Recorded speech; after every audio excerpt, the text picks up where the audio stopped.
আসসালামু আলাইকুম রহমতুল্লাহি ওয়া বারাকাতুহু। আজকে গোসল করতে চলে যাচ্ছি নদীতে। আমরা আছি কয়েকজন বলতে মাত্র 4 জন। নদীতে যাচ্ছি আমরা গোসল করতে। এই বছরে এই প্রথম যাচ্ছি আমরা।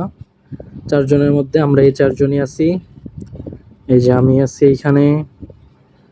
তো আমরা প্রায় কাছাকাছি চলে আসছি। সাথে আনছি লুঙ্গি, গামছা, যা যা লাগে সবই নিয়ে চলে আসছি। যে জায়গাটা গোসল করব জায়গাটা অনেক সুন্দর। আমি আপনাদেরকে দেখাই যে আমরা যেখানে গোসল করবো এখানে একটা তাল গাছ আছে, দেখেন অনেক তাল ধরছে আলহামদুলিল্লাহ। তো এই তাল গাছের নিচে আমরা জামা কাপড় রাখবো, এখানে রেখে আমরা এখানে গোসল করব। পানিটা অনেকটা ফ্রেশ আলহামদুলিল্লাহ, খুবই সুন্দর পানি, একদম পদ্মা নদীর পানি আসে এখানে। এটা হলো গাজীপুরে। তো জায়গাটা খুবই সুন্দর এবং পানিটা অনেক ফ্রেশ। তো আমাদের একে একে এখন সবাই নামবে, আমরাও রেডি নামার জন্য।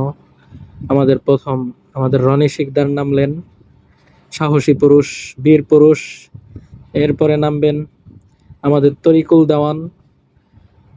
দেওয়ানও নেমে পড়লেন।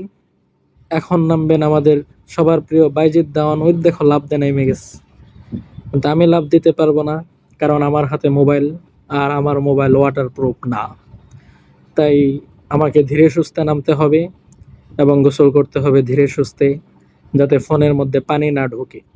যদি ফোনের মধ্যে পানি ঢোকে, আমার এটাই লাস্ট ব্লগ হয়ে যাবে। এরপরে আর কোনো মিলি ব্লগ আমি আপনাদেরকে দিতে পারবো না। তো আপনারা ভিডিও দেখতে থাকেন। আমরা বহুত সময় গোসল করছি, এনজয় করছি, খুব ভালো লাগলো আলহামদুলিল্লাহ। তো সবারই উচিত মাঝে মধ্যে এরকম নদীতে এসে